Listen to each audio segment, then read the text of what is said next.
Hey, what's going on, everybody? Hoovy186 back again with another video.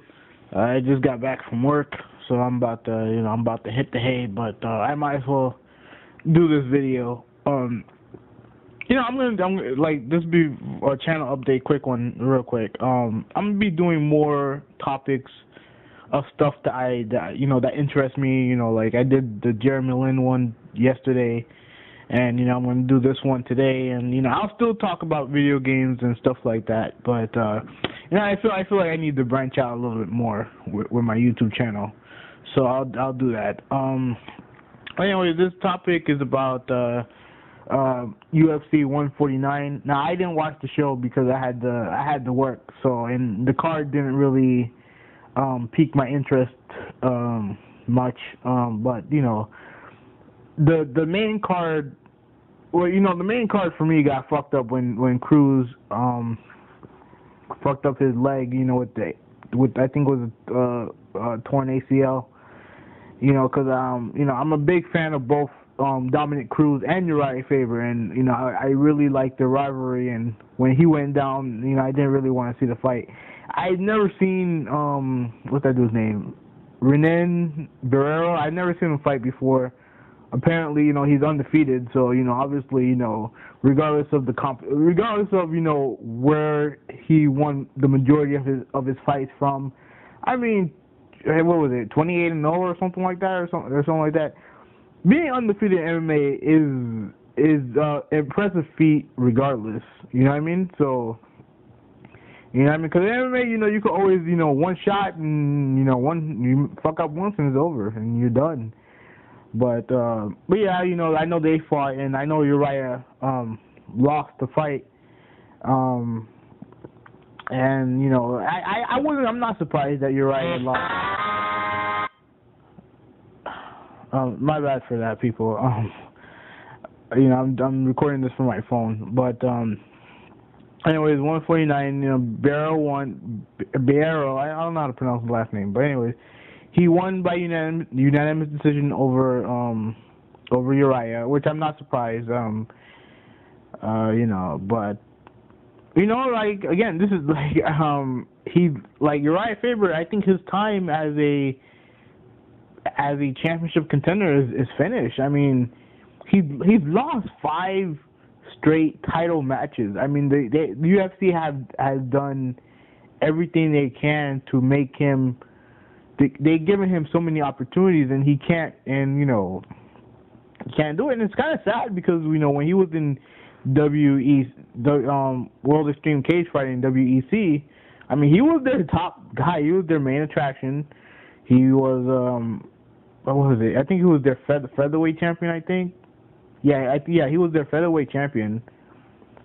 If I'm wrong, you can correct me in the bottom, but He was their most marketable fighter there by far, and that's when he was at his top. That's when he had his best fights. That's when he had all his best performances. And for a guy who has the marketability, who has the flashiness, who had the really he had all that buzz around him to do it in a small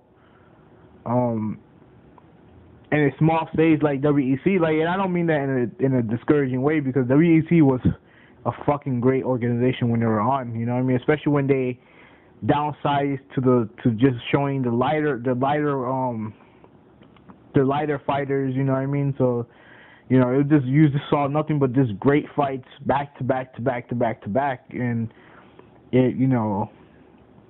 but he was definitely their top guy there, and he had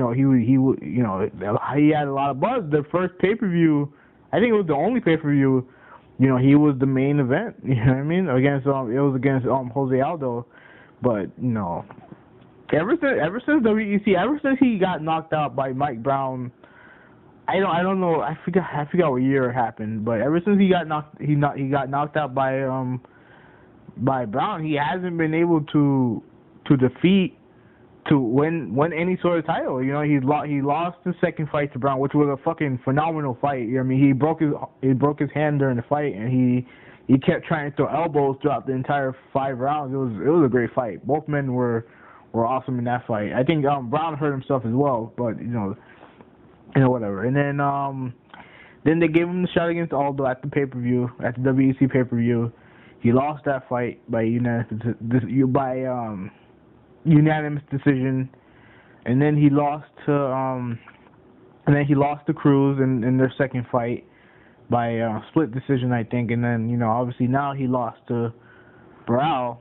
So it sucks to say this, but Urijah Faber's time as a championship contender is over. He's in the same spot that guys like Rich Franklin and BJ Penn and Vanderlei Silva and these guys,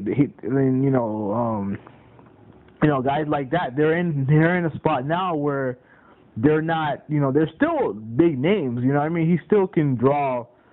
He'll draw a fight, but he's not a main eventer. He'll draw. He's a main eventer for a non-championship card, basically. Maybe